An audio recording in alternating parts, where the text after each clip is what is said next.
Welcome, ladies and gentlemen, to another episode of Prototype. This time, we're going to be talking about the cloaking visual overhaul and other bits and bobs of progress from the last week of development for Cosmonarchy, the greatest RTS project ever made, maybe, and certainly the best one that I've ever personally played, and it's just, in air quotes, built within Brood War. We've grown from calling it a mod, which of course it is by technical definition, to referring to it as a game built within Brood War's engine, thinking of Brood War more as a dependency. Because even though technically, it's all built within StarCraft 1, classic 1.16.1 modding, and even though it's not our own game and engine, and it's a modified version of the universe, but not really different because it still has got Terran, Zerg, and Protoss, yeah, even though all of those things are true, it's also just a very different game than what you might be used to from thinking about StarCraft 1. And it's not really StarCraft 2 either. It's a very different deviation. And so I highly encourage you guys to check it out if you haven't already. It's very easy to do so because we have the Fraud Launcher. We have Fraud Launcher 2. That's right. And the link for that is in the description. It'll get you set up in one click, nice and easy. And yeah, tell us what you think. Now, on your screens is, of course, the background of something that happened recently, earlier today, as of the day of recording. I was able to plug in some work from none other than project contributor Darkened Fantasies, and he was able to give me the required bits and bobs necessary to smash the Protoss Didact cloaking revision. But really, it's overall the cloak, all of it, including the cloaked like Kabbalist and Barghest and Witness. And then also the Terran units as well will also have this feature. Although maybe thinking about it, Terran units might be, like, they might benefit from having their own style of cloaking visually. That could be kind of neat. Anyway, all cloaking is visually updated. And you can kind of see the transition where the shadows are a little bit dimmer because this is caught like midpoint during the animation. I'll have a link to a image from the ModDB page that you can go take a look at where it's an actual GIF of this sort of thing happening. So it should be pretty easy for you guys to grab and take a look at. Also, I'll have a link in the description for the Cosmonarch's Compass, which is where a lot of this sort of news, if you will, a lot of this stuff is recapped in a text format, text and image. And so you can check that out as well. It's pretty cool overall, I would say. And besides that, I'm mostly just looking at how are we going to talk about the other things that have happened, because there's been a lot. But I will say that there is something a little bit pressing that I should mention here, because I could have done a lot more work on things like audio visuals, tile set edits, the Zerg tutorial, which we'll also talk about in this episode. But unfortunately, well, I guess it's not really unfortunately, it's just as it happened, as it transpired, after building out my plans, recording prototype number 51 last week, and planning out my whole week and thinking, okay, I'm going to do this on this day and this on that day, I received an offer to do some Counter-Strike 2 casting, and it was pretty good as far as the rates went. So financially speaking, it made plenty of sense to go ahead and take that. And it's also probably the start of me doing that a little bit more frequently than I had been in the past couple of months. So with any luck, you'll be seeing me more on those kinds of broadcasts. But beyond that, it does mean that I'll be able to maybe lean off the part-time work a little bit. And say what you will about commentating, it can be a tough job, it can be draining, but it's a lot easier than, stocking shelves and stuff in terms of the physical toil on your body. Although I will be missing the workout, that's for sure. But anyway, the point I would be making here is that I would have more to talk about in this sort of recap of what happened last week if it were not for the Counter-Strike casting that I had been doing. I haven't exactly gotten a total of number of matches casted, but I think it's like 4 best of 1s so far, and by the end of it, it'll have been like 6 best of 3s. I think that's right. Something to that degree anyway. So with all of that said, I will be getting a pretty penny for that, and I am appreciative of the opportunity. It was also cool to reconnect with one of my homies, Sermon, who I had not seen in a very long time, since the last time I was casting those kinds of events back in the CSGO days last year. So it's cool to reconnect with him. But that does mean, of course, that we have a little bit less to cover here. So just factor that in when you're assessing what other work that we do. So we did obviously get some good progress made on some tile set work. By that I mean the platform tile set has received some new odds and ends. Most notably, the solar array is now placeable on low platform, high platform, and as well as medium and low plating. I did not do a version for the low height plating, which, thinking about it, actually I should have, because there does exist low height plating now. So I should add that. And I should also probably add it for dark platform, which is the, it's the darker platform color. But dark platform is kind of its own meme, insofar as I should probably take dark platform and add it to the high plating and low plating or whatever. So anyway, I got to figure that out. But if you don't know tile names, then you won't really know what I'm talking about here. But just know that there's that black unbuildable tile on the platform tile set is now placeable in other locations. And that's a pretty big deal for map makers, because it means that if they want to make it so that, for example, certain ramps or pathways are unbuildable, they can do that visually without like really destroying the aesthetics of the map.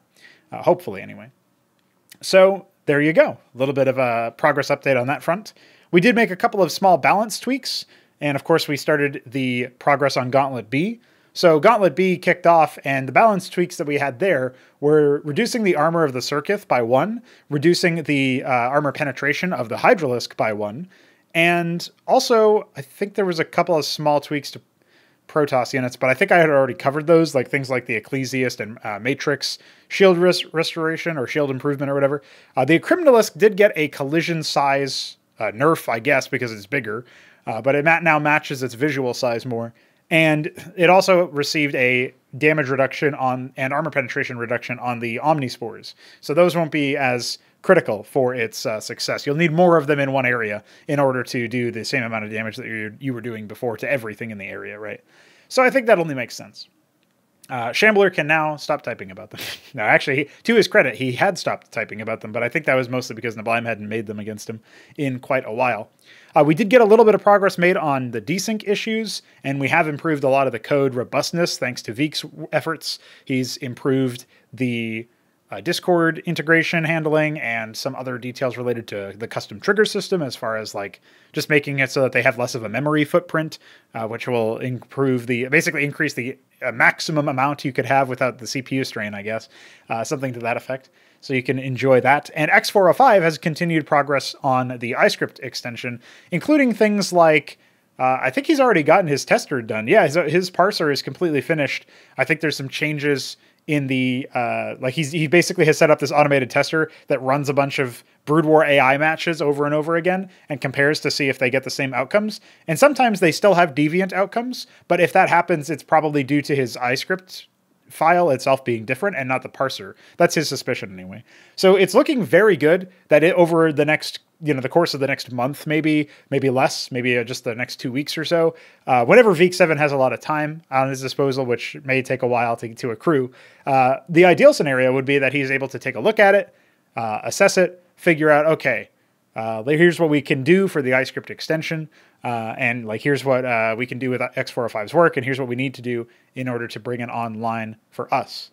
And I think that would be really cool. Being able to bang that out before the end of this month, for example, would be a great sort of surge in momentum for us, because it would remove one of the very few remaining technical issues that face Cosmonarchy and impinge upon its capacity for success.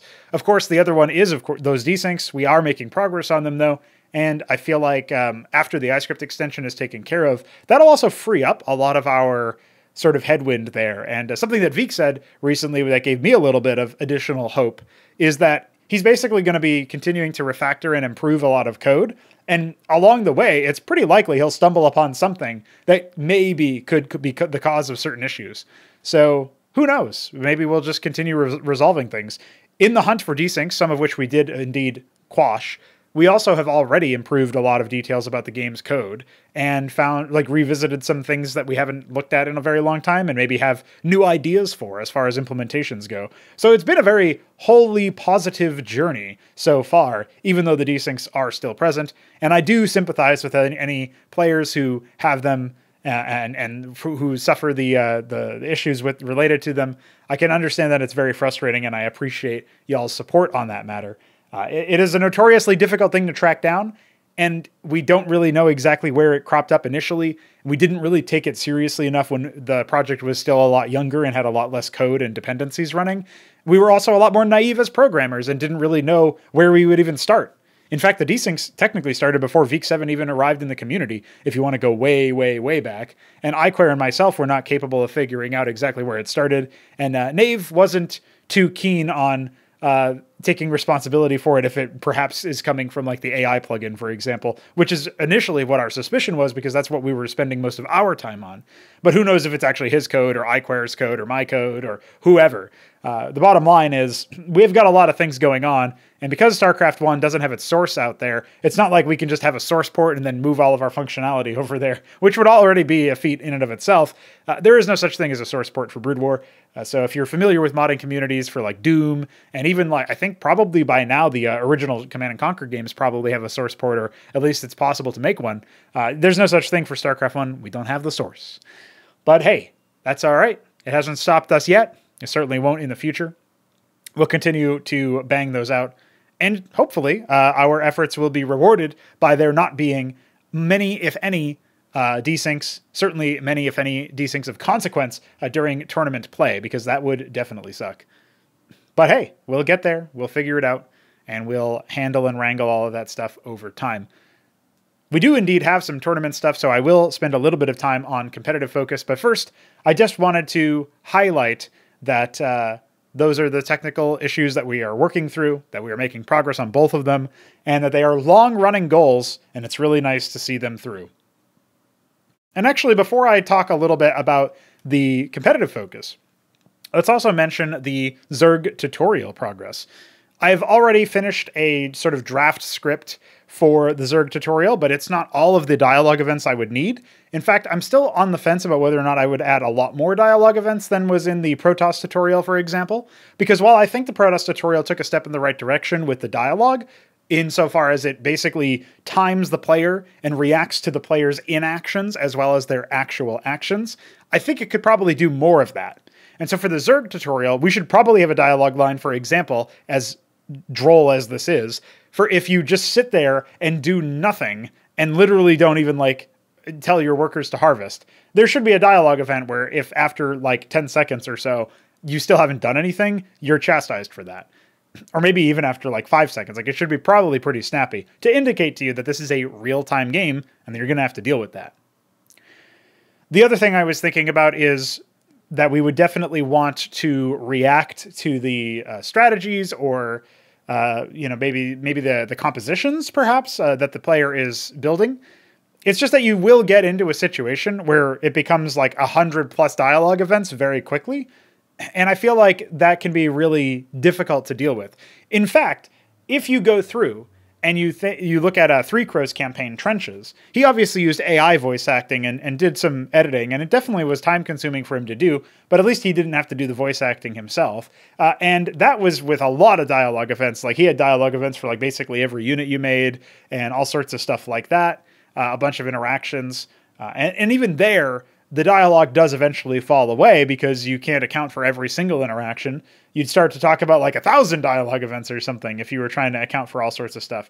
And that's without him really trying to make a tutorial either. He's making it welcoming, but in a way that's actually a little bit tongue-in-cheek. Like overly explanatory is like, that's kind of like the bit that's going on there. So it's not that he was trying to make a tutorial campaign. It just so happens to also work as a kind of, Terran onboarding simulator. And it's just very silly and zany.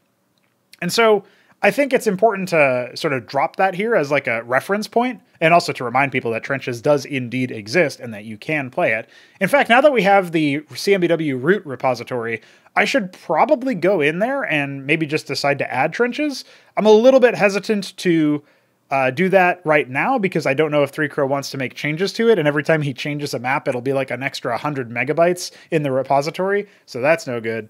But maybe we'll think about a different way to distribute that. Anyway, definitely check that out. Right now you can access it via the threads feature on our Discord server in the maps folder, but I will also leave a description, or sorry, a link in the description of this particular project here, this video that you're watching.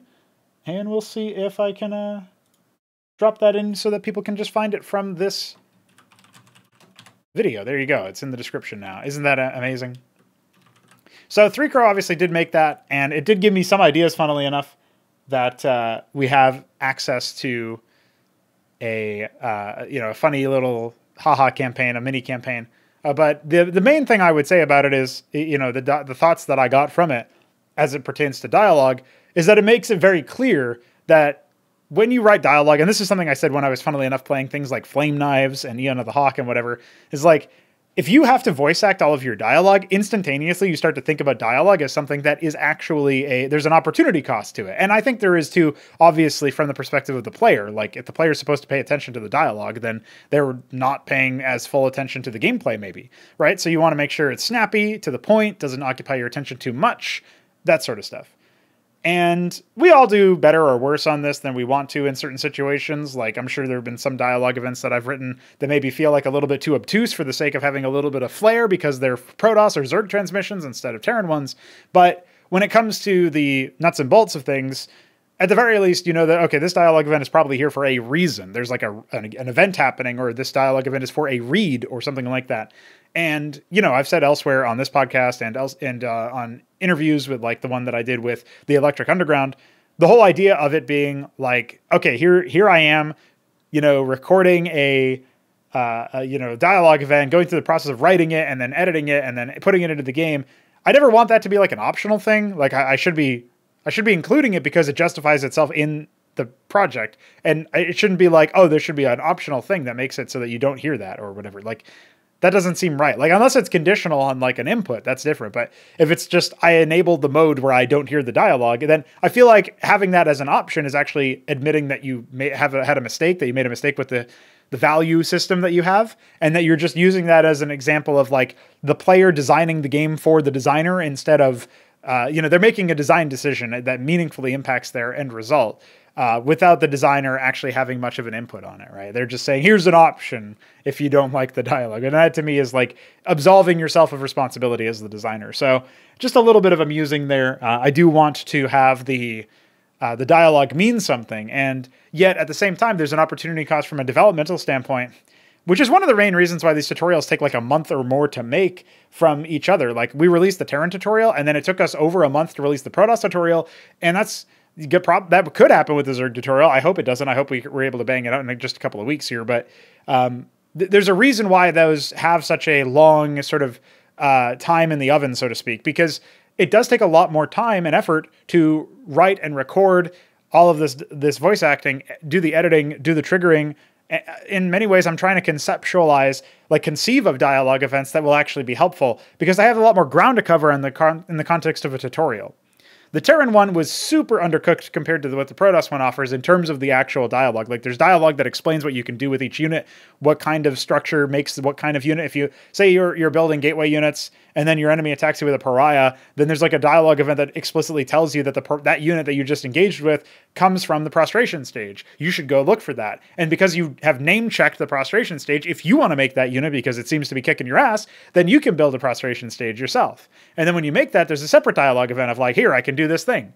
And, so whatever. That is what it is. There's a lot of like dialogue and lore event stuff that I think is worth also including in there for the sake of establishing a baseline for flavor and for understanding what the races are all about. But I also think that there's, that's a valuable dialogue event to include in the project, because for newer players who are still learning about the tech trees, it is incredibly relevant. Whereas if in universe you're dealing with enemies that or characters that have played the game, for lack of a better term, like in universe they have commanded armies a lot, then why would they be like, oh, that's a prostration stage unit or something? Maybe they still would, but they wouldn't deliver it in that way, and they might not comment on it every single mission that you face Protoss, right?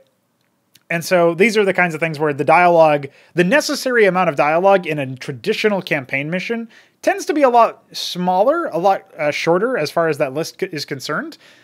Even with like non-standard mission objectives or layouts, I feel like at the end of the day, the dialogue event amount, for example, in like the first mission of Day of Blood or To Touch the Sun, will probably be smaller than the Protoss tutorial, which was 48. I think the Terran one only had 18, if I'm remembering correctly, something like that. So, we're talking about a very big difference there. That probably would be more than that because the Terran tutorial was actually overly simple in that respect, as I had mentioned. the Zerg tutorial, if going by the amount that I'm seeing here, I wouldn't be surprised if we, meet the 60 mark or exceed the 60 mark even, as far as unique dialogue events are concerned. And I think that's probably fine, but if we get too far beyond that, it could be a little ugly in terms of actually being able to focus on the game while those dialogue events are happening, but also in terms of being able to actually deploy this mission to people. It might just end up taking longer.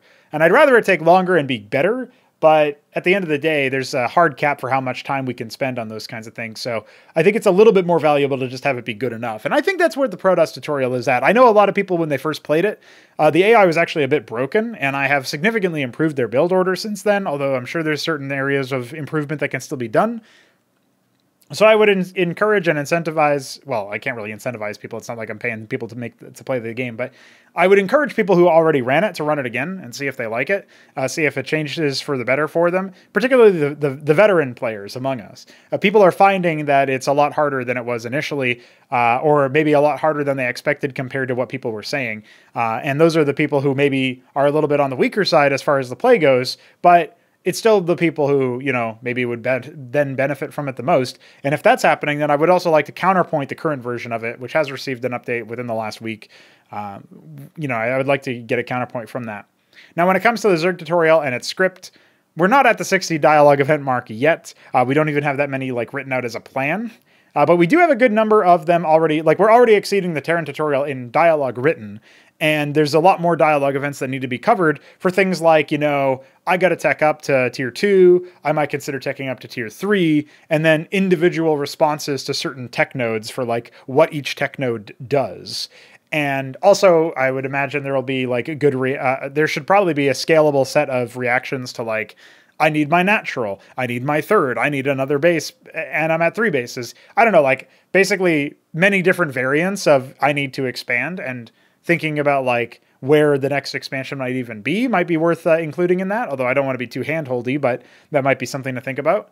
And then also trying to react to what the enemy is doing a little bit more maybe than simply just saying, hey, they have this unit available now. But there will be obviously basically for every dialogue event that I write that talks about a unit or structure that you, the player, have made, there's an equivalent dialogue event about when the enemy makes that unit or structure. And that needs to be and then you scout it or do combat with it. Right. And so I think that's probably the main thing that I would point out is it's actually you're 2xing the dialogue for everything that you write about the individual tech tree stuff. And that's where a lot of the Pr0totype dialogue events actually come from. We contrast that with the Zerg dialogue events, and there will at least be a little bit because there's not going to be dialogue. It's actually going to be more like a monologue. It's like narration or something, because you'll basically have the thought process of the organ that you are playing as be spoken to you by that organ. So it's you are getting an insight into the brain of the entity, the thinking part, or the whatever, the genetic instructions that it is pondering or considering or debating. Because that's what the Zerg command structure and essentially is doing, is it's considering the angle of attack and then, or considering the next move and stuff. Those inner monologues will be broadcast as dialogue events. And there's not going to be, there is going to be some dialogue between the organ you're playing as and the organ that you're fighting. And there's also the Ataltrith entity that is the presence, that essentially the superconsciousness of that tendril that speaks to you. But, I should say more accurately, speaks to the organ that you are seeing as the protagonist for this mission. And I think that's pretty cool. That's probably fine for me to go with that approach. I wasn't sure if I would have dialogue back and forth between the Ataltrith tendril and the Nogent organ, or also known as the Genesis organ. The thing for me as I look at it is I'd love to see what ends up happening with when we start to add more characters, when we start to add more organs. How am I going to handle communication between them? How are they going to be different than Cerebrits, right? And so we won't really have that much of a window into that in this tutorial, but I do feel more and more confident in the approach that I'm taking as it continues to shape up. And I do think it's going to be pretty damn exciting to pop into the sort of, I guess, go deeper down this road and figure out here's what like the Zerg actually do when you have a Zerg campaign or whatever. So with any luck, it'll be true to form, and it won't feel goofy or, you know, like talking Zerg. I have a very strong aversion to that. I was talking about that on the stream once earlier, and how like anytime like imagining a Quasilisk speak to me is just like cringe, and I would hate if that happened. So you won't see that, but it's still worth pointing out as like that. Yeah, there's been progress made, and it's pretty cool stuff. So yeah, just keep your eyes peeled for more development news on that. Very unlikely that we finish it this week, but certainly we could get to the point where we're actually doing the voice acting part.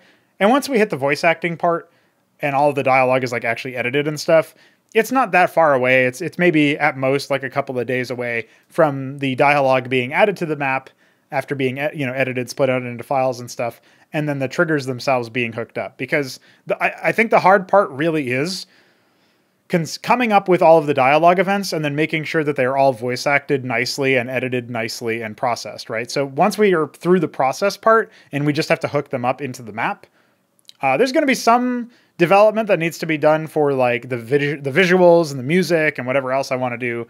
If I want to even include custom music, which maybe I will, maybe I won't, we'll see. But we'll work on that. And, you know, any additional like presentation factors like Zerg objective sounds or whatever, that's a separate thing. But the dialogue events are always the biggest thing for these tutorials. And, you know, the layouts are long done by now. So waiting on that, and we'll just have to see what ends up happening. So that is my progress update so far. So as mentioned in that bits and bobs section, I wanted to also comment on the fact that Gauntlet B, it has kicked off and it continues to this day. We've got a couple of the matches already taken care of. Top Ramen and Benno dueled. That's Terran versus Protoss. And then Grunch and Dead Infested dueled. And that was a Terran versus Zerg, as Dead Infested has switched over to Zerg. So that's interesting. We have the newcomer of Grunch now moving on to take on Taco Cake, who is the top seed of the tournament, considering he almost took down Jack Yelansky. General Anakin, meanwhile, was dispatched by 3Crow. He has second seed. Him and Taco Cake had a bye, so going into it, they are looking pretty good, I would say. And the odds just get a little bit better because we recently heard that iSarcasm will be giving away his spot. He's not going to be returning after all, which I thought was always going to be the case, but so I was quite surprised when he said that he was down to join, and then it turns out he's not down to join. He said that he hadn't been able to practice at all, so he was going to give up his spot, which, you know, on the one hand is like, whenever somebody, this isn't like a personal thing versus this guy in particular, but whenever somebody like cancels plans last second, that always does irritate me a little bit. However, on a different angle, I actually think it's a little bit more, for the sake of like, you know, I think he could probably play himself into form in a week. I mean, it's quote unquote just a group stage. But if you want to give the floor over to those who have already been grinding and have been trying to play really hard and stuff, giving up your spot in that sense can be seen as like a more admirable move or honorable, or like, hey, it's, you know, I feel like I wasn't, contributing to the project by playing it, so I wasn't really earning the spot or something. I don't know. Like, I'm not saying that's what he thinks, but I'm just saying you can see it as actually a positive at the end of the day, if it means we get somebody like Taco Cake or General Anakin or Top Ramen or insert name here. You know, the other names that are in contention for my money are probably the Beaver and maybe Moonhunter or Benno. I guess it would be the Benno and the Beaver. So, you know, there's still the same names that you could see making it through, but you'll see one more of those names actually make it through, which I think is really cool. So I'm happy about what we have in, you know, now, and I was happy when iSarcasm was still playing, or so I thought, right? So it's not necessarily that this change, you know, makes a positive or negative difference for me when it comes to the tournament, but with that news happening, it's good that we see we still have like plenty of people who are interested, right? And, you know, this does remind me, it makes me think about way back in the day when you had people coming in and like we had these tournaments that we were going to try to host, and then we wouldn't get enough signups for it or whatever, right? And so I think like from that angle, it's actually pretty cool to see where we've gone and how we've gotten here. So I just wanted to bring that up because I think it's pretty legit. And I'm glad that, even though iSarcasm won't be making it, which is a shame from that perspective, because I thought it would have been great to see him adapt to the new metagame and see what we can do now with the new changes and stuff. It's also great that we have access to a larger player base and a larger player base of better players, where it's not like this is an irrevocable loss when it comes to the skill breakdown of the tournament, right? Like, we still have some pretty skilled players that are waiting to make it in. When you think about the new names like General Anakin and Taco Cake, who are new to me anyway when it comes to their play, obviously the very new name in Top Ramen, you think about Benno switching over to Protoss and being new in that respect, the Beaver finding, revitalized skill. If one more of those names makes it through, it might not be equivalent to iSarcasm in terms of skill, but they should still be able to give good matches. And I think that's the cool part. Ascension number 7 did have some weak-ish groups. I'm thinking about the groups that featured. I know, for example, Ascension 6 had this issue where there was the group that had the Beaver and It Depends. And again, the Beaver's made a lot of improvements now, but back then it was a lot more of like an awkward match where It Depends had only just like learned about the project pretty recently, and they still basically dueled and took a game off of each other before the Beaver won that. And that saw Beaver into playoffs, right? And so we think about like the group that had Biddy B and Sipiak went over on Ascension 7. And, the way that Biddy B qualifies to playoffs, it's legendary in my heart in some ways because it is ridiculous Protoss cheese. But, and it was right after Sipiak said, I don't think Protoss can cheese. And then that happened. And, in the series that Biddy B played against Sublime, he still took a game on Sideshow using the Solarians. But regardless of all of that, looking at the way that it broke down, I still would have said, okay, well, like, this wasn't necessarily a high level of play in a sense of like, these aren't like the best players that we've ever had or whatever. Or I mean, maybe they technically were back then, but you know what I mean? Like, it's not comparatively to the skill that we have now that keeps on growing.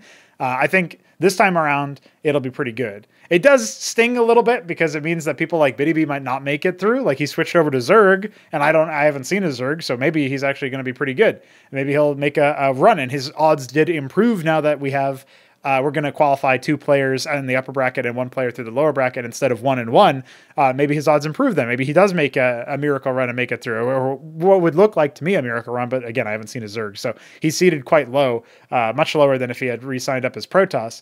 And so it would suck to miss out on people like that. Like, it's surprising, but fun as a storyline that 3Crow made it back to battlements. And that was really cool. But, I did predict that the players who were making it to playoffs in Ascension 6 and 7 would be the players that might not make it through the gauntlet next time through if they have to. And that's kind of what happened, right? Or at least that's what it looks like it might happen, where technically the Beaver and Biddy B are still in contention to make it through. And so we still have to hold out on that. Maybe I will be disproven since obviously 3Crow made it through.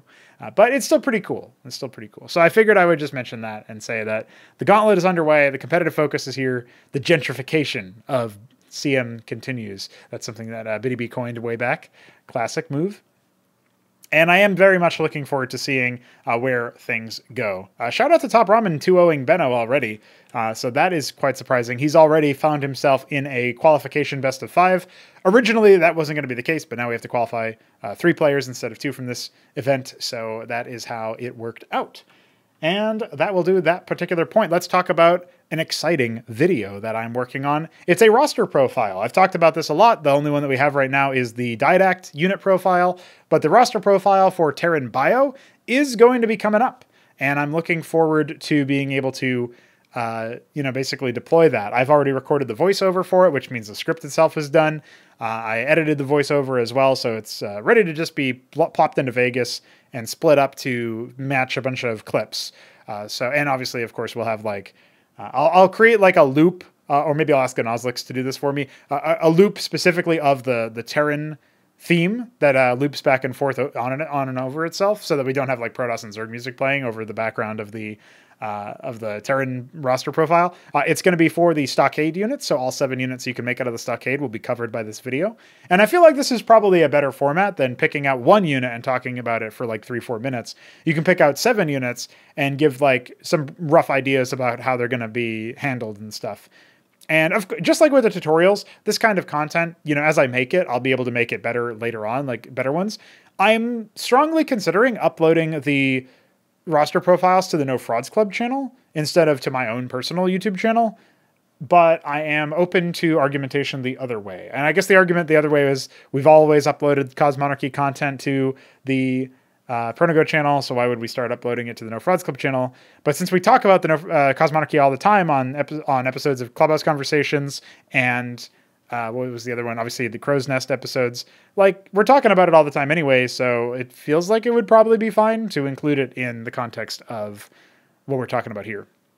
And, you know, the crash courses at some point will be revisited probably. Maybe those should also be make the jump over, right? So these are things I've been thinking about, but for sure the roster profile video is going to be cool. It's going to be nice to have another one of those, and I'm sure many people will comment about how Mavericks are bad on it, but I promise you they're actually really good, and it's actually you who is bad. Got him. Let's also talk a little bit about the community roundup. I'm always excited to talk about the community roundup, and this time around I actually do have some custom maps to cover here. We do have some new maps that have been made. They are, in fact, what would you call it? The none other than melee play. However, if I jump straight up to, I guess I'll just go in reverse order from what was posted. We have a new version of Dyadic Shore from BiddyBee. One of the main things that happened here is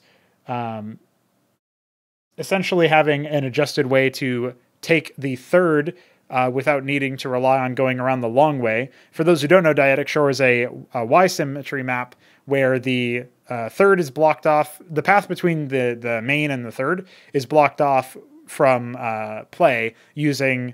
Well, it was before it was crystals. It was the Kadar and crystal formations, and now it's neutral diadems. And the diadems, I guess, on the low ground actually burn down after 6 minutes, whereas the diadems on the high ground need to be manually destroyed. And I don't know if they're stacked or what that is. I think they're not. I think it's just single. Yeah, it looks like the manual kill part is pretty there, and it also obviously prevents early cheese that targets the fact that you have a back door. Which I think is pretty good. There's been some other changes to it as well. There's obviously a bunch of changes that happened where we were discussing as a competitive map standard, potentially making it so that any ramps that you have that serve as like major arteries is what Shambler used as a terminology, but I think it's fine to just consider any ramp that's like a high traffic pathway, basically. Any ramp that serves as a pathway between areas should probably be unbuildable. I think it's fine if it's like the main ramp is buildable. I think that's fine. I don't have a problem with that. And even if there's like a natural ramp or something like that. But if you're talking about like, I want to make it so that I have this wide ramp, like on the Purgatory is the example that came to mind immediately. If you have a big ramp in the middle of the map somewhere, there probably shouldn't be the ability to build like right up against it. And there probably should be 3 or 4 tiles worth of unbuildable tiles, sort of denying you the ability to do that.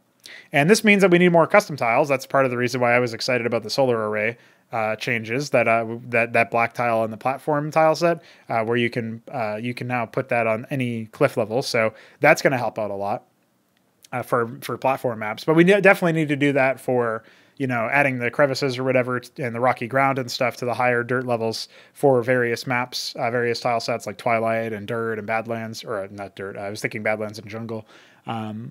Definitely having just more variety in that front. We actually don't have an unbuildable tile anymore for the Ashworld tile set because Broken Rock is no longer unbuildable, and I think I should probably make it unbuildable again. Technically, lava is unbuildable, but not as much as it used to be. And also only for the low ground. I guess there is the active lava on the high ground. But anyway, it's not as, it's a little bit more permissive than it used to be. So Broken Rock being the non-permissive one would actually be pretty good, I think. Or at least it would be better than not having anything. So yeah, thinking about it like that, there probably should be more tile varieties, but that's just something that comes to mind here. Another thing that's much talked about, since it is there's potential here for the map that I'm about to talk about here being a replacement for a current Empire class map ahead of the tournament, ahead of Battlement stage. And that is that Derelict 2 has arrived. And I'm not 100% sure if I'm feeling that we can just immediately jump it in there, or if we, we have changed the map pool between Gauntlet and Battlement stages before, so it wouldn't be the end of the world if we changed it here.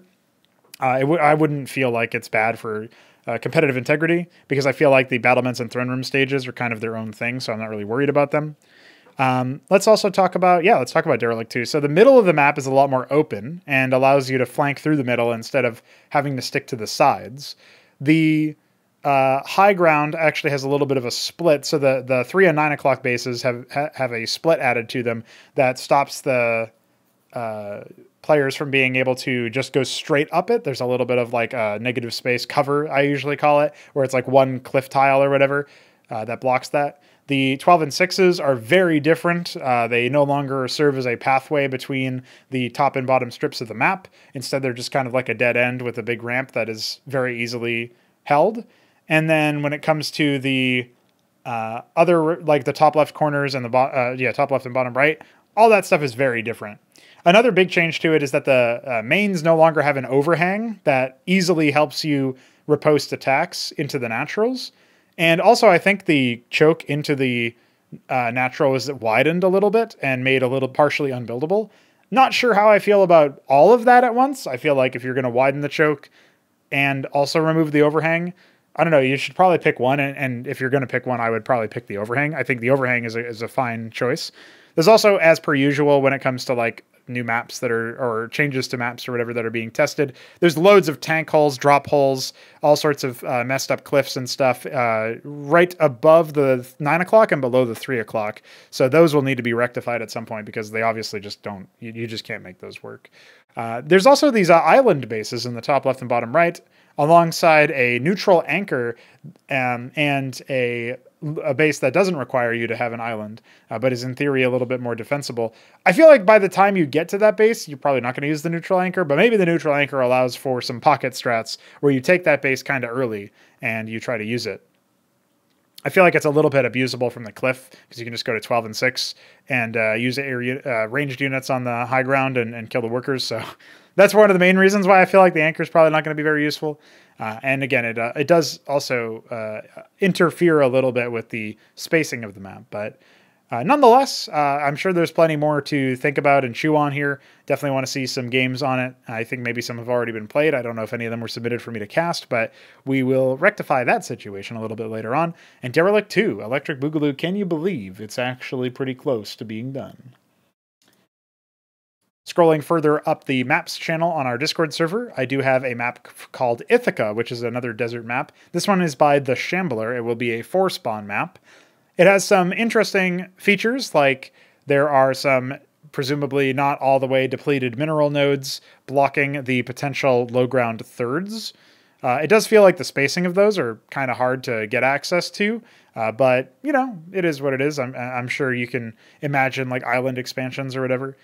With it being a 4-spawn map, obviously, I don't predict... Those are on the 12 and 6 positions, or not really 12 and 6. The top strip and the bottom strip are those bases that you can't quite access unless you make it through the mineral blockers. So the reason why I bring that up as an idea is just to say that, or as like a notion or whatever, is to say that the if it's a horizontal spawn, then you're probably not going to see that. Like if it's top left, top right, or bottom left, bottom right, you're probably not going to risk doing that because the air distance is pretty shallow there. I'm not sure about... I think that this map probably needs a little bit more work on its pathways, but we'll have to wait and see on that one. There's some pretty wide ramps, and it's still in an early stage of completion, so I won't harp on the like asymmetries and stuff yet. We'll wait and see on that one. And yeah, I'm interested in seeing how this one works. So we do need more 4-spawn maps. I don't think we need more desert maps, but we do need more 4-spawn maps. So I would, of course, be tempted to sub in a functional 4-spawn map, regardless of whether or not it was a like a desert map. But you know, these are just thoughts. These are just thoughts. There seems to be some more experimentation with advanced worker only bases, but they seem to only be mineral nodes right now. I tend to think that those are not. They haven't worked out yet. I haven't seen them feel like, okay, yeah, this works out really well. So I guess we'll just have to wait and see on that one. But anyway, all that said, pretty interested in seeing how this one develops. And hopefully there's like good roam and pathways and such for, you know, satisfying army engagements. We'll say that much for sure. And lastly on the list of maps made, I think, well, actually there's a work in progress 4-spawn Ashworld map, but we don't actually know about it just yet. That's by Pr0totype. Let me open it up and see if it'll be worth talking. I guess, yeah, it's actually kind of developed already. So we'll talk about that last. So this is not last but least, but I will say this is Genesis Y is a map that I'm going to talk about here, a space platform Y symmetry map by Pr0totype. There was some debate over whether or not the segmented nature of the middle or center left of the map was positive or negative. I'm a little bit ambivalent, but I do think that it would probably work out a little bit better if you had interplay between them. But that's also partially because the center left of the map feels like it's very one note where you can just hold it from the dead center and you don't have to worry about like the fact that technically there's like 2 distinct pathways there, but it feels like they just get controlled by one area of the map anyway. So is it really 2 separate pathways? I'm not sure. I also think that the spacing is a little claustrophobic on the left side of the map, and if it were expanded to the left, I would probably feel a little bit better about that because you'd be able to stuff those bases over there a little bit further away from what are intended to be primary pathways, and then you'd have more space between the pathways to make them feel more distinct so that you can't just control them from the dead center. But anyway, all that to be said, I think the mains, naturals, thirds, and the 2 and 4 o'clock positions, which I'm going to call the fourths, are actually really interesting, and I'm pretty excited to see what happens on the dead center of the map as far as that is concerned. Maybe there could be like a high ground passageway between the thirds and the fourths, and then you would push out the low ground ramp a little bit more into the right, middle right, and that would be pretty neat as well. I'm not 100% sure if we'll get to that point or if that's an over estimation of what would be possible with the map, but it's just something that came to me looking at it. Like maybe then you'd see more interplay and more usage of the really thin far right passageway that was created deliberately there. And there's also some neutral, it looks like vestries. They could be scrapyards or something else. Obviously the graphic doesn't always match up in the editor view, but there's some neutral structures that you can blow up in order to make your choke a little bit more open. And I guess if they're not, like, if they are add-ons, then you can obviously use them as a Terran player by, like, putting your stockade there. So they're going to have to be placed, like, off-grid if they aren't already. Maybe Pr0totype's already thought of that. I haven't actually looked at the map in-game yet. Okay, last we will look at a 4-spawn Ashworld map by Pr0totype. He doesn't have a name for it yet. It's just called 4lava.jpg, which is a classic move. Now, I'm not 100% sure about this one from the perspective of what I see so far, but it's interesting because it kind of follows the derelict model of having the main and then the natural, and the natural is pretty, I would say, defensible, tight choke entrance, hard to get into, not very much build space, so that's a deviation from derelict. But that part, the other part that is similar to me is that the third is on the low ground, in between the natural and a potential fourth base on the high ground, and kind of attackable from 2 different angles. And it being on the low ground is also, it's like kind of up against the cliff that is the inside the main boundary, like what is part of the main base. And so it's kind of interesting that Pr0totype's done that for the opening 3 sets, as well as, I guess, the 4th set, because like I mentioned, it's like the main natural 3rd and 12-6 positions on derelict, but in a single quadrant of a map on a 4-spawn map. And on 4lava.jpg, there's also, like I said, 2 pathways in. There's a double pathway that you can go to where it's like you can go up a ramp and down a ramp, and that's inside the 4th bases. There's some bases in the dead center that are kind of interesting to look at. I'm not sure. I guess you'd probably only take those in cross-spawn positions, maybe in horizontal spawn positions. Yeah, actually, thinking about it a little bit more, you might be able to take them in all positions, but I think horizontal spawn positions would probably be the hardest to pull them off in because they are pretty easily flanked. And I think in vertical spawn and cross spawn, it might be a little bit challenging because you might be able to easily just stand units underneath the cliff and use air to reveal them or whatever, and then attack the workers. So I don't know, like in theory, cliff, what would you say? Cliff advantage should deny that, but it doesn't always. And there's no turret room back there either, so that could be a bit of a challenge to make happen.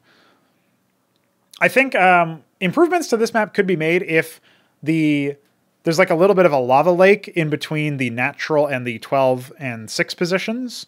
And if that lava lake was actually turned into a pathway and the 12 and 6s were moved closer to the map edge and the ramps were like receded in towards the map edges, I think that would actually be better, because then you would have the 12 and 6s out of the way and it would look more like, I guess, Radion currently looks.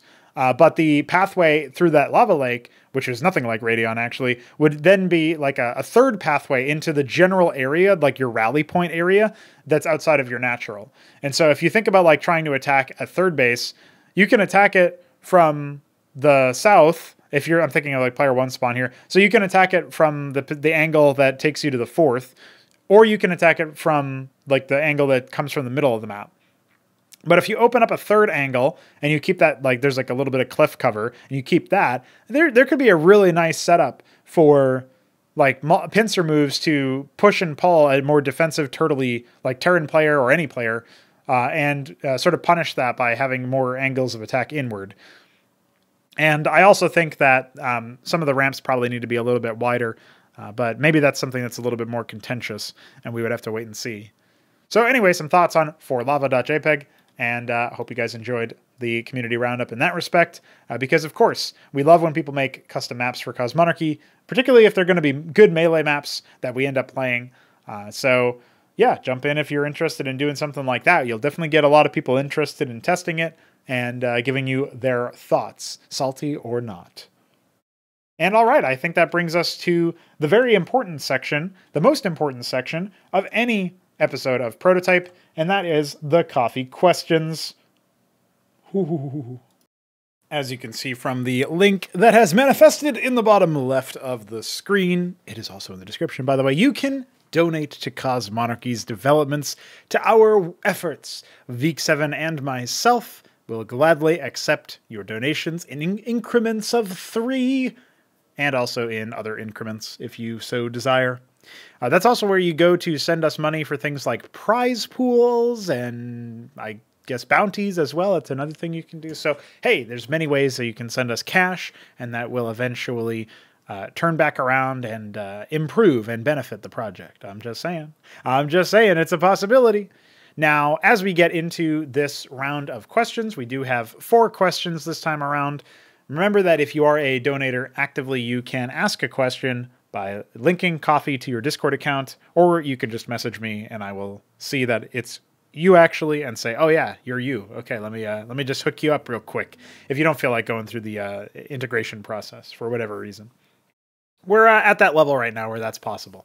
Maybe we'll get super big and have thousands of donors and then I won't be able to do that, but that'll be a different and good problem to have. For now, we're not quite there yet. Hey, you know who's been around for a while though? It's Myrian, and he asks about agriculture in Xibalba, my custom, bespoke, personal creation, big brainchild, giant, enormous thing that is also just my setting for telling RTS stories, sci-fi stories in the future, including a pending RTS game. Myrian asks, could you discuss the agriculture or food sources utilized by the various civilized regencies, from the Ansifi to the Psychora? So it's interesting because the Psychora actually don't have food per se. Their nourishment comes from, I'm trying to think about the best way to say this, because I'm not going to go super in depth on it. But I don't want it to say something glib and then it be seen as like super goofy. But because they initially come from a higher dimension, their sustenance is actually geometric in nature. That, you know, they tend to be more pattern based, and it's not really something we would be able to comprehend or map on to a three-dimensional space. Their bodies metabolize geometry, which is very different than what you might normally have thought. Now, Psychora are also a little bit different because when they enter into the three-dimensional space that the rest of Xibalba operates on, one of the things that happens to them is that a part of their essence is left trapped in their home dimension, that they will reunite with that part of themselves that is missing, that extra dimensional part of themselves, if they survive in their campaign, their service in the resource-rich dimension, right? So that's a interesting little thing. I have no idea how I'm going to visually demonstrate that, but I don't really know how I'm going to visually demonstrate 4-dimensional stuff yet either. I guess I'll need to take some DMT and get back to you guys on that. But when it comes to the that aspect of them, yeah, the part of them that actually, it's not that they aren't sustained, because that part of them is preserved through their technology back in their home world, their home dimension. So they still are fed or whatever, but they don't have the joy of it. So like, it's a weird connection to make, but it reminds me of the crew of that followed Davy Jones around in the Pirates of the Caribbean series, right?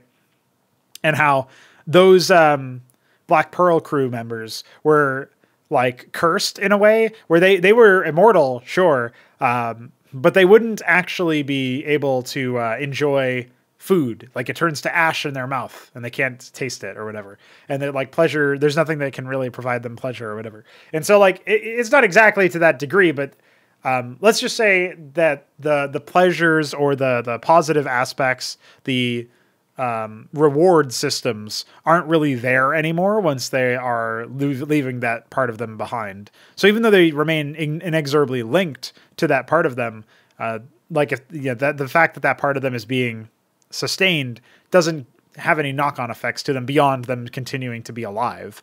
So it's not like they are being fed like a great meal and tasting it or whatever. There's no comfort provided from that. So that's a little unnerving for them, but there you go, a little bit peeling back the curtain on the Psychora. The Ansifi were also name dropped. I might go through like very Cliff Notes versions of the rest, but I did mention something kind of similar to this on a recent episode of Crow's Nest, by the one that I do with Veek7, of course, over in the No Frauds Club channel. And one of the things I mentioned was that I don't have like, I don't always have, like, sometimes I have answers to these kinds of questions, but I don't always have them immediately. Like the Psychora stuff I already knew about, right? I hadn't written it down anywhere, but I had known about it. And that's what equipped me with the ability to actually deploy that. That's one of the reasons why I needed to think about it before I said it, though, because I hadn't formatted it in a sense of, oh, it's like written down somewhere. And even if I had, maybe it would have been a long time ago. In certain examples, that's the case. Like, I think I wrote about the way that the Rosellium, assemble and reassemble and disassemble and do the scrap part. Like, I wrote about that procedure somewhere, but I would probably want to refresh my memory on that, because it's not something that I've brushed up upon recently. So that's like an example of one that's like a little bit more distant in my memory. When it comes to the Ansifi, though, one of the answers that I gave, a similar kind of hypothetical question on that episode of Crow's Nest that I referenced, was actually that, like, because their jaw strength is more powerful, they've got like a more powerful bite, that they'd probably enjoy chewier foods, and things like, steak and stuff would be like really like seen as like a baseline meal to them. They'd probably generally want to stray away from like anything that was more liquidy or saucy or whatever. Not that they wouldn't have it at all, but that it just wouldn't necessarily be their top list, because in order to preserve that jaw strength, you got to work out your jaw. And that's something that they would naturally seek to do. Otherwise, like, actually, this happens in humans, if people don't know. Like, the reason why people are macking these days, or not macking, it's mewing. I forget what macking is. Macking is like some sex thing that Zoomers do or something. Mewing is the, I think it's Mike Mew, because of course everybody's name's Mike. This doctor came up with the procedure or whatever, like at least like put it to paper, and coined the term anyway. And it's when you force your tongue to remain at the roof of your mouth. And sometimes people have that as a default. Like, I know DF was talking to me about how he thinks it's silly that some people have to do that, because he's never, like, it's bizarre to him because he's never not done that. But I personally had my tongue rest at the bottom of my jaw most of the time, because I didn't always breathe through my nose exclusively, which now I do. It was a bit more 50-50. And I think breathing through your nose is a big deal, but that's like one of the reasons why your tongue will sometimes drift, is if you're breathing through your mouth, because it's obviously a little bit harder to breathe if your tongue is on the roof of your mouth. It's not blocking all of the air, but it's not great surface area, right? So anyway, I'm going into the weeds here, but because of our diet, partially because of our diet not being more chewy foods like it used to be, we have less powerful bites, and our jaws have been, and our teeth in general are like less healthy than they would be otherwise, by and large. Again, some people don't have this problem as much, and it's also, there's like genetic factors and stuff, but I thought I would bring that up because that's something that like the Ansifi would obviously be aware of, that aspect of their physiology and their biology, and how to avoid losing out on those kinds of things, right? So just a clever little thing to keep in mind, that they would definitely be pretty interested in meat sources, which obviously could come from like fauna. I think by the time we hit Xibalba era, pretty much everybody has like factory generated or like synthetic meat, and it's all like super. At least a lot of the civilized nations do. Like Psychora are different because they don't eat food, right? They sustain themselves on geometry, which is like geometric patterns and stuff. And that's like a higher dimensional thing. I can't really explain that super easily in the time that I am allotting myself to answer this question. When it comes to the Ansifi, though, it's like, well, they have biological processes, they've got mouths, they've got, food to eat. So that makes sense. So the synthetic meat part allows them to go places where there aren't fauna. But they don't necessarily shy away from creating delicacies locally, and it not being synthetic is sometimes like seen as like a really cool thing. But it's also sometimes seen as not junk food, but like it's not going to be as good for you as the optimized dietary, like macronutrient stuff profile that they've created from the synthetic stuff. So, it's all a balance. Their soldiers have pretty regimented, in most nations, their soldiers have, like, while they're on duty anyway, have pretty regimented diets, right? For maximum performance. And then when they're off duty or they're on leave or shore leave or whatever, okay, yeah, then you can do whatever. I'm trying to think if there's any other diets that should be referenced. Of some interesting note, maybe this is obvious to some people, but the Macrolon do very much love a good brain. They love to eat a good brain. It's not the only thing they eat, so they're not like the Illithids from... I know that's big. That's in vogue now from Baldur's Gate 3, but I promise I had written this down or thought of this particular point way before the Illithids came to mass consciousness. I personally was... The Macrolon date back to like 2013, so they're like super old relatively to other stuff, and I hadn't even thought about it. I didn't know Mind Flayers ate brains back then, so I mean maybe it was cryptomnesia, but I feel like it probably wasn't. So the Macrolon do like that, but that's just because of their they spend a lot of brain power, funnily enough, and in order to do a lot of their daily things. So that tends to be a pretty common thing. Cannibalism isn't seen as a bad thing for Macrolons, actually. That goes back to their society being a little bit more on the sociopathic nature. And cannibalism is also not the only thing that they will do for their sources of brains. They will also prepare and devour the brains of their enemy organics, and of course their servants, their slaves, the Dassir. So that's worth noting as like a little bit of a thing. I don't know if you would constitute them as a civilized regency, but there's a bonus for you. And if there's more desire for this, I would say name drop the specific regencies you want, because I'm not going to spend. I'm not going to answer for every single regency that could be constituted as civilized. Also, the civilized was in air quotes, so I don't actually know what Myrian meant by that precisely.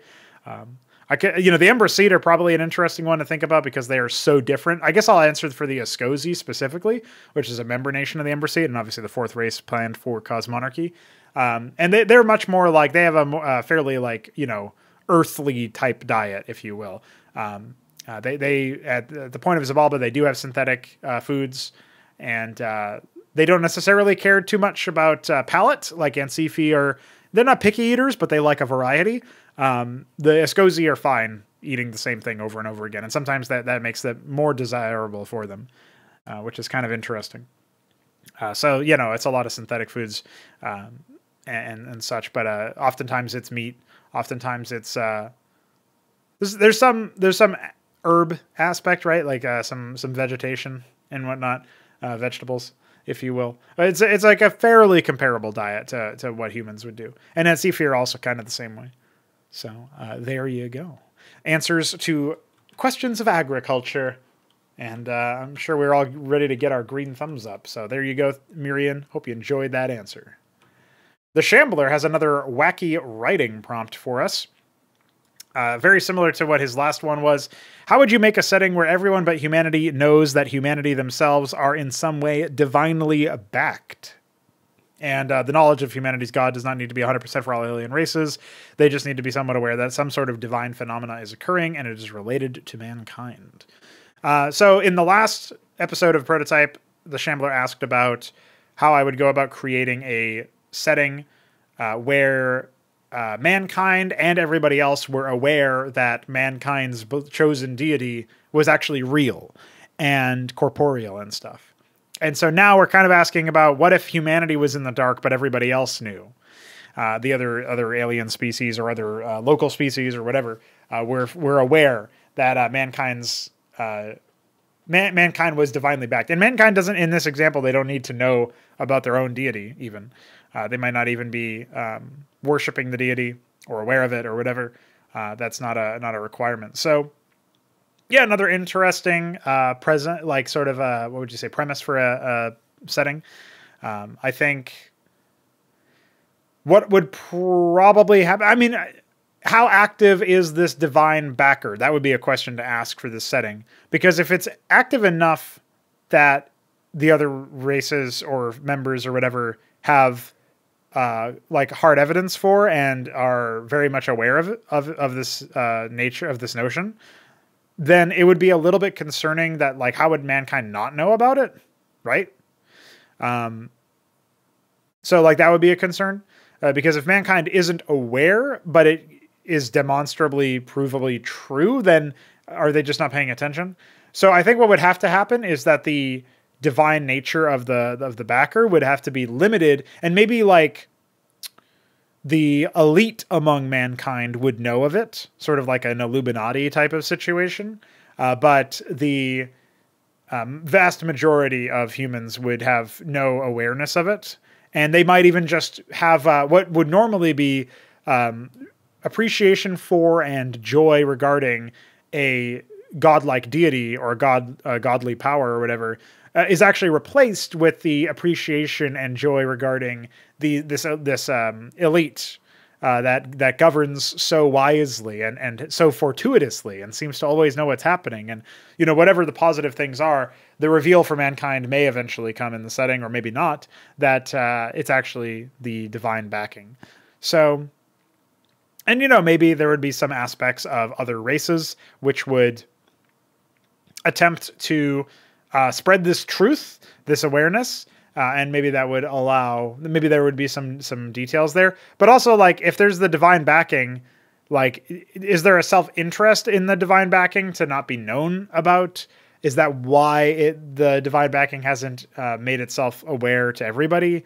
Or what? Like, what's going on? So there's definitely, this is a harder one to answer definitively as to how I would go about doing it. But that's probably my starting condition, is that some among humanity are aware, because some have to be aware because it's demonstrably true, but they keep everybody else in the dark, and somehow them keeping everybody else in the dark does not fly in the face of what this deity wants, what this divine entity wants, or these divine entities, plural. It could be kind of interesting, right? Because it's like, if you think about it from the perspective of super soldiers in sci-fi, or like elite shock troopers in sci-fi, like I'm kind of thinking about like the Spartan 2s and stuff in Halo.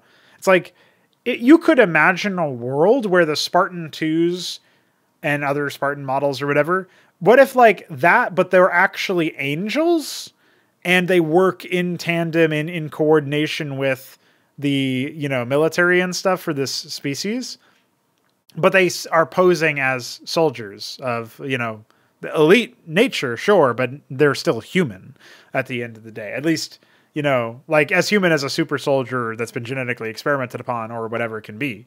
And maybe it could even be that that divine backing, like maybe they are genetically experimented angels or something. Like maybe they are of divine origin, but but mankind has genetically engineered them in some way too. Like that could be kind of an interesting twist where it's like man, sure, God makes man, but you know, man reshapes God or some aspect of God. That could be kind of interesting as like maybe a little edgy or whatever, but that could be kind of interesting as a way to explore that idea.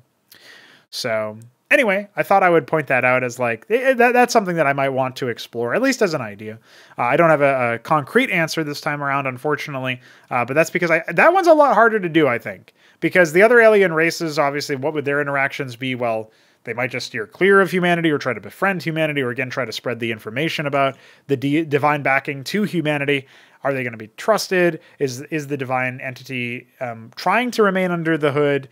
You know, what's going on there? And, you know, it's kind of funny because the Spartan 2 comparison is a little more apt than I initially thought, since now I'm remembering that the Covenant call him Demon, call Master Chief Demon. Now imagine if it was like the opposite, where these angels of death, quite literally, what if they were literal angels, right? And they were in service of humanity for one reason or another, and yet most humanity were not aware that the deity was real, that the agents were serving among them, that sort of thing. So it could be interesting.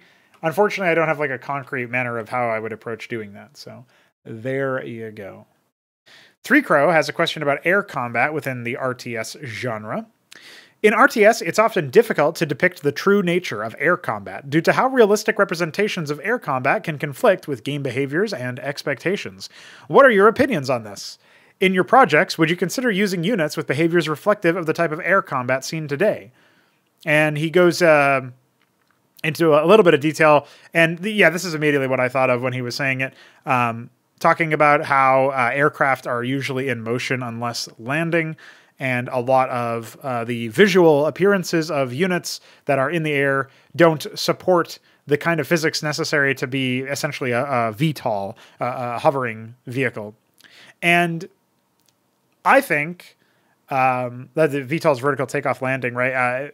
The thing to me is that I think you probably need to embrace that when it comes to the design of the vehicles and stuff. Like, what would probably need to happen is that the aircraft would probably need to be fitted with the spacecraft would probably need to be fitted with thrusters on its bottom, right, on the very bottom part of it, that are constantly active so that they fight gravity. And then the thrusters that are currently equipped with all of the units are giving them push forward, right? And none of them can ever go backwards. And we're not going to include banking because that's a gameplay issue. Although I'm sure some people would say it's really neat to have like banking and strafing visually. Just try to play Command and Conquer 3, dude. And come back to me then.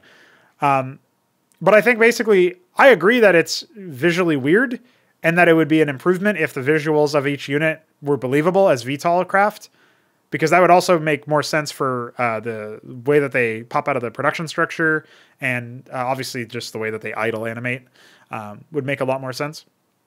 Now, when it comes to the like having units that actually do the strafing and banking, in terms of gameplay, it's just too much of a compromise. It's too much of something that doesn't work out at the end of the day for the kind of RTS game that we have. If we had a slower paced RTS game where that was like actually a learned behavior, like it wasn't random, but I guess kind of like Command & Conquer 3, although it does sometimes feel effectively random, but I never, like that game has a lot of problems associated with it, so I never really bothered to try to figure it out. But when it comes to the strafing angles and such, if that was learnable and the pace of the game was slow enough that that was something that you could take into account and like actually work around, and like it was something that you had enough real estate to respond to or to integrate into your gameplay and your conception, then you'd be in business potentially. But at the end of the day, it does feel a lot clunkier than not having it. And I think what it comes down to is that your design has to be different, right? Like the stewards do this strafing stuff, and they don't even have a regular thruster, let alone like the hover thrusters. So sure, I guess it makes some sense for them, although the lack of a regular thruster is a little weird, probably just because there's so many stewards that like it would get really visually noisy. And I guess back in the day, Blizzard probably hit the image limit really hard if they ever even tried to do something like that. So that's kind of funny. Yeah, that's something where I look at that and I think to myself, okay, that's the one unit in the whole game that acts that way. I think everything else should just look like it doesn't need to. That would be my POV, so to speak. And there you go. Is it worth being addressed? Yeah, probably. Is it something that we will address in Cosmonarchy? Probably not. But you know, maybe this being brought to my attention and me being reminded of how I feel about it, maybe that'll improve the visual designs of future spacecraft, where I will take that into account when I'm modeling, and maybe we can get Solstice and similar people to do the same thing. So there you go. We have got one last question here, and it's from none other than Veek7, who is indeed going to be on camera, I believe, for the first time, going into Crow's Nest episode 13. I'm looking forward to that whenever we get around to recording it, probably sometime this week. Maybe. I'm not sure. He asks, what interesting features would you want Kairos and Fraud Launcher 2 to have? And I guess maybe I added the 2 in there. He might be thinking of also Fraud Launcher 3 and like the later Fraud Launchers or whatever. That like all in general, what kind of features would I want? So I think for Fraud Launcher, the idea of being able to have a chat system would be great, because you wouldn't need to use Discord to organize games. And you also would be able to probably do like pick ban and stuff there without spoilering or whatever, if you're talking about like tournament support. I guess Fraud Launcher, if it had tournament support, would be nice. I don't really know what that would look like in the launcher, but if we're talking about like in a world where we've re-implemented lobbies, it'd be a lot easier to add, tournament support to those lobbies instead of adding it to the StarCraft lobbies. So that would be pretty neat. As far as Kairos is concerned, we do need the ability to have bank data again. That's something that we still need to add, but that's not unique to Kairos. I guess once we hit Kairos, it would probably be pretty useful to be able to add in like Krigs, essentially, but for Kairos, for issuing an order to a unit. But I don't know that. I mean, that's just because like I would need that. I would definitely benefit from that when it comes to the like setting up videos or setting up cutscenes and in-game cutscenes or whatever. So I'm not 100% sure if I have anything off the top of my head, though. I was hoping to have like really cool thoughts and say like, yeah, and if Kairos had this feature. But at the end of the day, Kairos is the scripting language, by the way, for it will eventually replace the custom triggers, and it will also replace AI scripting and be exposed on a per map level. So anybody will be able to write their own AI if they want to and not have to mod the game for it, which is very nice. Technically, you can kind of do like custom AI build orders and stuff now, but it's not, I would argue it's not very user-friendly to do it in the way that I'm doing it, for example, for the tutorials. But it does work, so it is technically there. As far as that is concerned, though, if I take a look at there's like the Kairos card on Trello. There's a lot of async and stuff.